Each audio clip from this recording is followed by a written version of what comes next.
Hey, recovering perfectionists, it's Claire Riley. Welcome to this mini-series called Isolation Opportunity, which I'm super excited to be bringing to you. I'm actually recording this mini-series of interviews and conversations live and streaming them onto my Facebook page, which is facebook.com/Claire Riley Coaching, if you want to follow along. And that's over the course of April, May, probably June 2020 as well. This is the very first in this series where I'm speaking with Suzanne Culberg about the opportunity that we're presented with at the moment to start new habits or perhaps wrap up some old ones and let them go, but in a really supported way and coming from a place of authenticity and connection and that sort of thing, rather than feeling like there's all this pressure from all of your Instagram people who you're following who are like, there's a bit of pressure around if you're not using this time to better yourself and to do all of these things, then time was never the issue, which I'm completely not subscribed to. And we talk about that in this first episode. So this is really just a mini series where I'm talking to a heap of different people who have various different expertise. And we're talking about how we can actually make the most of this isolation period. And we'll be talking to a few people about what's going on with their children, their families, and really just looking at the opportunities that this has presented for a lot of us. I totally understand it's not for everyone, but if we can hopefully hook into that energy of opportunity and make this a really positive time, or as positive a time as it could be, then that is absolutely the purpose of doing this mini series. So welcome, stay tuned, and I will talk to you again soon. Bye.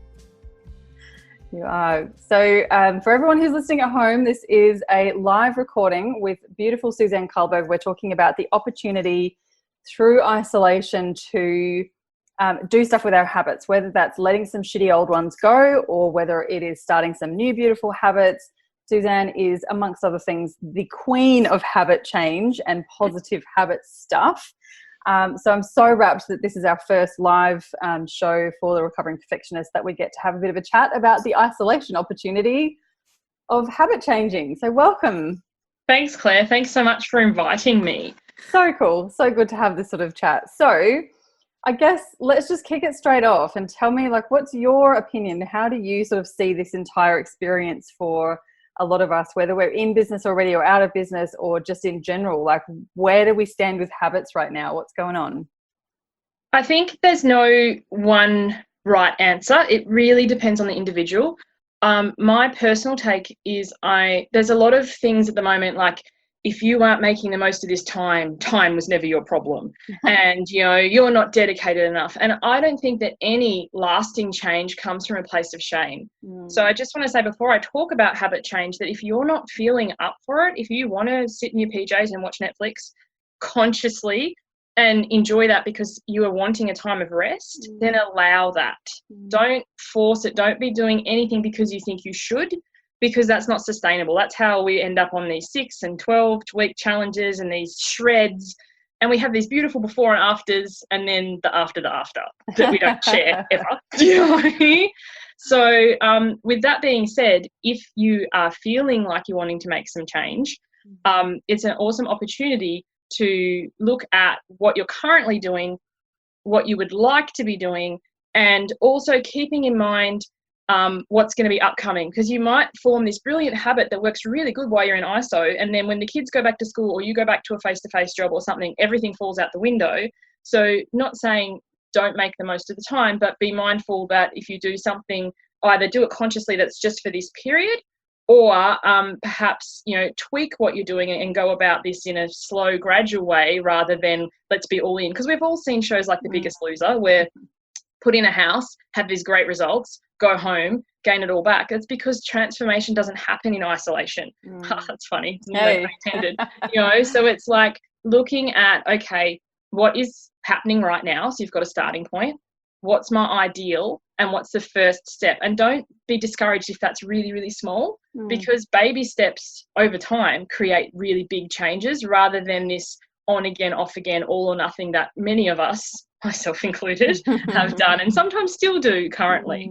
Yeah, awesome. I love that. And I think One of your famous sayings that certainly always sticks in my head is change doesn't happen in a vacuum, and it's all well and good to set these new intentions, but then if you don't take into account reality, i.e. it's going to change again sometimes, / there's also all these other mixed priorities going on, and like you said, don't get caught up in I've got time now, I need to make all the changes and do all the things, because it's kind of just too much. So yeah, I think it's a really great, but it is a really good opportunity. And like I said, if you're ready, and Ari, who's watching live, I can see on the live version of this, she and I are actually going to be having a chat in the next couple of weeks about something similar. So about what happens like at the moment, that we go from being super productive because we're all motivated and we've got time and we've got the energy and whatever, to being like wallowing and I just want to sit on the couch and eat chips and watch Netflix, and the fact that that's okay, and all that sort of thing. So we're going to be talking about that in a couple of days or next week or something. But I think, like I said, when you get to the point of being like, right, I'm ready to do things, I've got this shit sorted now, like it's starting to feel a bit more manageable, doable, we're in a bit of a new routine, whatever that looks like, it is a really cool opportunity to do that, right? And just go, okay, maybe I could actually kind of have that luxury of the space and the time to set up some of these new things, and hopefully there'll be a way to reintegrate that when things go back to whatever the new normal looks like after this. Yeah, definitely. And I think too, change habits, they're very seasonal. Yeah. So for some of us, this time might be a really good springtime to plant, to start anew, to be like, okay, I want to do this thing that I've been putting off. I actually have the time, I'm going to make the most of this. But for others of us, now might be the winter. It might be a time to really rest and recharge and not try anything new, and actually, come back into self. So I think the biggest shift for me was when I realized that it wasn't linear, like before and after, like, really big and then healthy, or poor and then rich, or whatever it is. It's all a cycle. So, I work primarily with weight release, and the seasonal thing is really cool, because when you're starting and you're like really excited and you're like going to make these changes and you're planting in spring, and then summer is where you keep going. You're like, you've started this habit. You haven't actually seen the result yet, but you know that it's coming. So you keep showing up consistently and persistently in the knowledge that it's going to come. And then you come into autumn and you harvest. You're like, oh, wow, all this stuff that I've been doing is coming to fruition. Like, it's time to harvest. And then in winter, it's that time of rest, relax, recharge, and get ready. So if you look at habits as this cycle, and you're going to be continuously adding in new things, you don't have to psych yourself up, get willpower, like all this sort of stuff, because you just look at where I am. And this season can sometimes be multiple times in a day, but also can be a period of weeks. So it doesn't necessarily correlate to the actual season of the calendar year. Yeah, beautiful. And so do you have any tips on how we can identify what season we're in right now, like for yourself, and then also give yourself permission to be in that season rather than trying to push it into another season? And definitely, I know, like you said, there's so much on social media about if you're not doing it, time was never the issue, and that is definitely like shaming and going, oh, Christ, like I'm just a shit person then and I'm never going to make this work or whatever. Of course that's not going to work. But how do we, like, what's your advice for people to be able to go, actually, no, this is my downtime. I'm going to sit and wallow. I'm going to do nothing. I'm going to do less. I'm going to put on weight. I'm happy with that. That's cool. Give yourself permission, as well as have the resilience to not get caught up in everyone else's whatever. Definitely. I think that's a great question. A big part of it is awareness. When we are unconscious, when we're playing out past habits, and that's another thing I didn't say at the beginning, and I lux to have missed it. For a lot of us, this is a time of great stress. And when we're stressed, we go back to what's familiar. And, so a lot of people might find I'm regressing or I'm going back to bad habits and beating themselves up. It's not uncommon, especially the things that we've learned in our formative years when we're growing up. It's not that you haven't learned. It's not that you haven't made progress. It's that in times of stress, we go back to what's familiar. That's really normal. So it's that awareness of, there's a way. So say, for example, if you're sitting on the couch eating chips, watching Netflix, you can do that from a place of complete unconsciousness. You're not even paying attention. You're eating directly from the packet. You don't even like the show, or you can be like, okay, I'm having a really hard day. I don't want to do anything. I don't want to respond to emails. I don't want to, so I'm actually going to, and have the chips and enjoy them, and choose the show and enjoy it, and find 1 or 2 episodes rather than a whole season of something you didn't like anyway. So it's really being conscious and identifying where I am. And when you feel that push, or I should be doing something else, that's probably, you're more in that winter and you need that relaxing thing. And maybe it's not even Netflix at all. Maybe if you really sit and check in with yourself, this is usually me. I want to eat chocolate and watch Netflix, first thought. When I sit with it, it's like, I actually just want 5 minutes to myself. So I might go outside and sit in the sun. I might go for a walk. I might, so something, and I get that I feel nourished because I'm nourishing like my soul rather than mindlessly eating something to ignore the fact that I feel like rest. Because I can slam through food while typing. Sugar helps the information stick. Little lies we tell ourselves. I'm not immune to that. So it's really honouring where you are and realising it's not going to be forever. Because often we think, if I stop, I won't start again. I'll lose my momentum. I'll lose my engagement. But the thing is, for those of us in business, you can tell when this is my algorithm keeping up video versus when I'm really here. Like, you can say exactly the right stuff, but your intonation, your tone, for me, my hands, you can tell, and your audience can tell. So if you're not really in it, like, give yourself that permission. And then you might find you go outside for 5 minutes, you have a rest. That's all you need, and you're actually ready to do the video. Do you know what I mean? Yeah, exactly. And then pushing through. So I think the big thing is to check in with self. Nobody knows you better than you. Don't go ask everybody, because everyone's got so much advice and they're loving and they mean well, but they don't know you. You know what I mean? Yeah. So check in with yourself, realize, honor where you are, and know that even if you're in the winter, the spring is coming. It's cyclical. So, if you push, ignore, whatever, you're just dragging it out. So really go, okay, I just don't want to do this right now, but it will come around again. So, and sometimes little things come in, like you and I were going to record this earlier. We had some technical glitches. I did not want to do this video that day, and I was going to message you, and I thought, no, do your commitment, Suzanne. You told Claire you'd be there, and then we couldn't go live. So it was, sometimes I think the universe steps in. Absolutely. So tell me then, is it, in your opinion, and I kind of know what you're going to say, but I think it's really valuable, is it easier to stop doing a habit that you want to let go of, or to start a new habit that you picture yourself being a person who does whatever the thing is? Starting anew.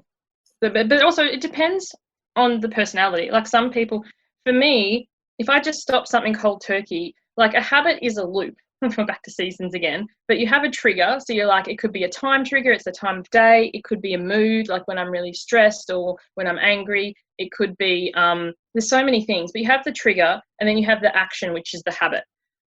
Eat the chocolate, go to the fridge, watch the Netflix, and then you have the gain. And people laugh at me. They're like, I don't gain anything.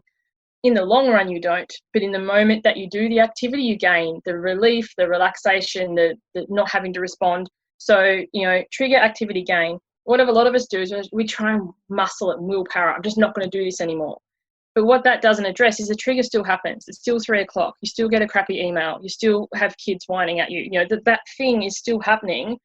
And you wanting that release, that gain in the moment. If you just stop, it works for a bit, but eventually, and sometimes we're really good, we can go for weeks or months, and then we're back here again.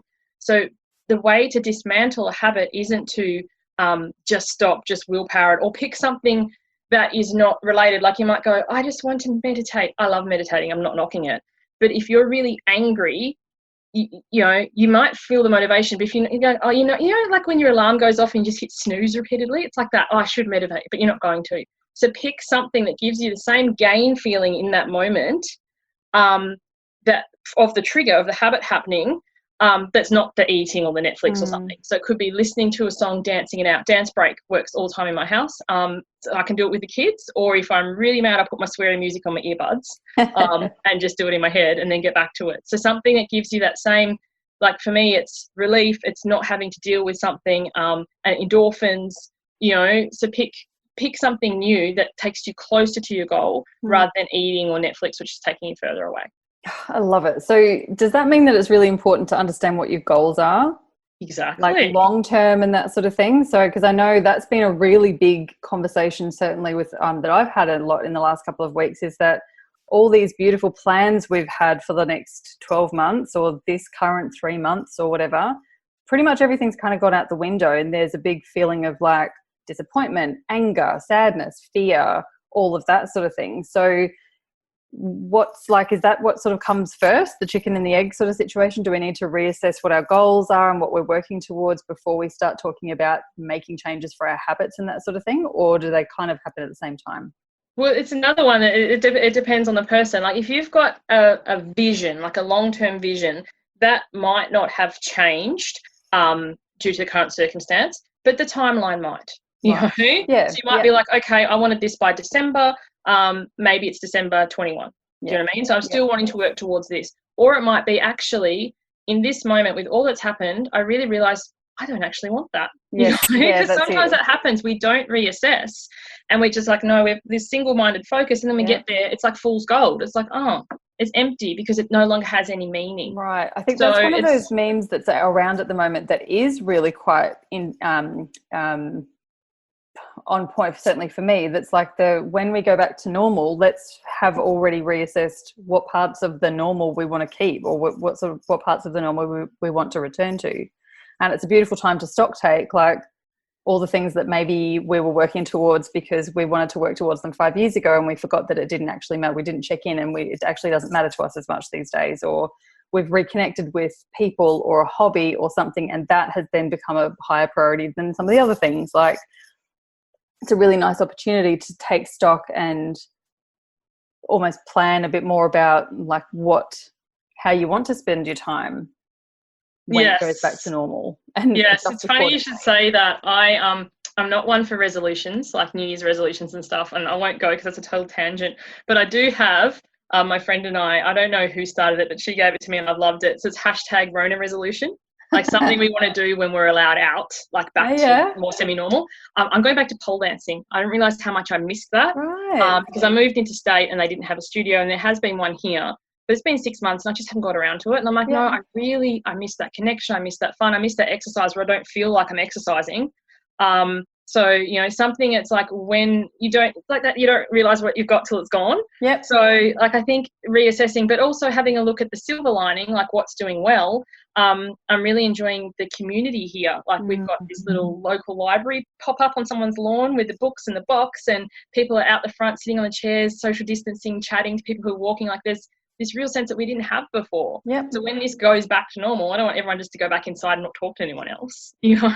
Yeah, so it is a really good time to reassess what's been working, what hasn't been working, and hey, maybe the reason I never reached that goal before is because on some level I didn't really want to. Sure. Yeah, exactly. And I think the same sort of thing. It's like as soon as you're told you can't have something, you want it more, right? Like this ties into the habits thing, but also just general life. And, you know, you and I are both introverts, and we love the quote that says something like, look, I still want to be invited, but I'm not coming, like that sort of thing.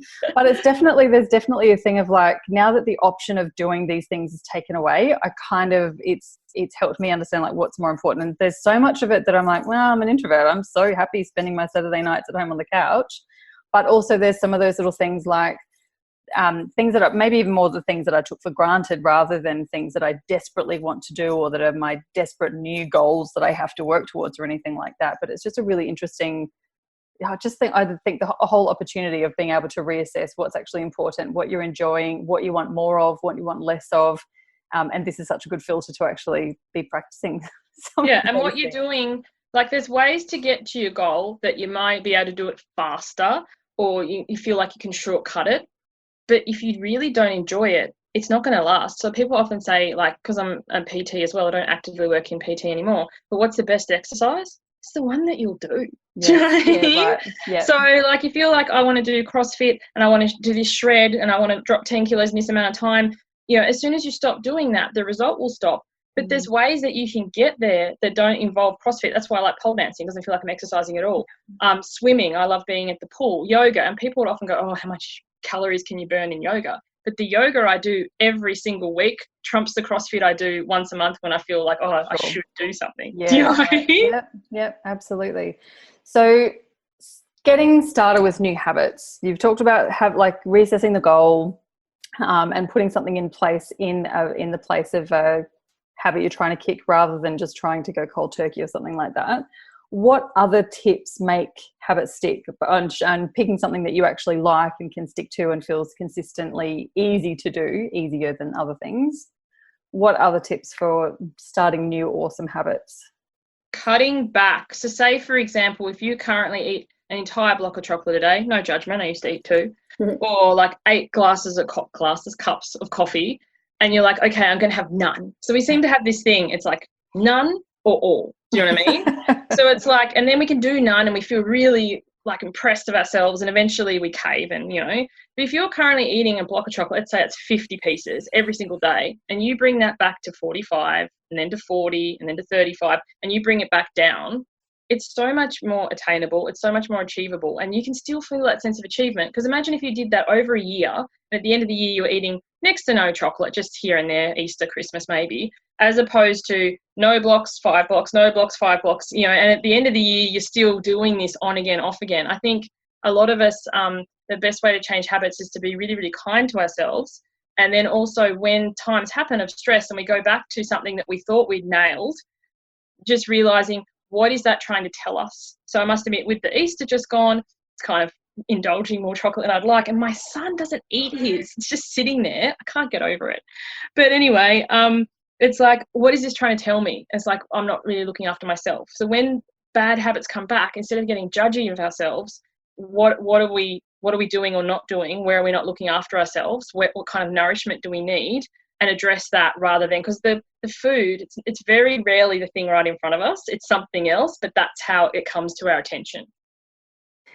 So interesting. I think, yeah, all perfect. And I have heard you say this all 1,000 times before, but every time I hear you say it, I'm like, yep, that's the thing. That's what I need to focus on a bit more. So super, super awesome. All right. So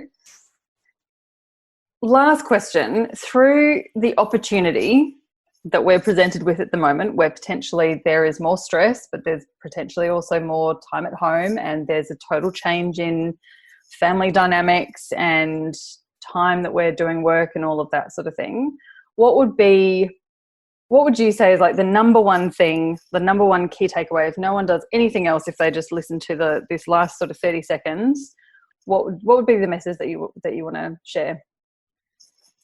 To be really kind, that wherever you're at is okay. Yeah. And that the ups and downs that can happen, like if you wake up in the morning feeling really excited, feeling really inspired, today's going to be the day, and then by lunchtime you're just like, oh, you know, that is totally normal. Everybody's having it. Some people just hide it a bit better than others. Yeah. And not to like compare what's going on for you to what you see on Facebook or Insta or all that sort of stuff, because, you know, we're comparing our day-to-day to somebody else's highlight reel. Yep. And it's okay. If you want to take action, take it. If you're not feeling like it, but that doesn't mean don't do anything ever. But it's to check in with yourself, to be really, really kind and compassionate, and realize that you can do this. Because, you know, in Glennon Doyle's latest book, she's like, you can do hard things. It's like, yes, you can. Yes. You know, but in every moment, it's a new decision. So you're never stuck.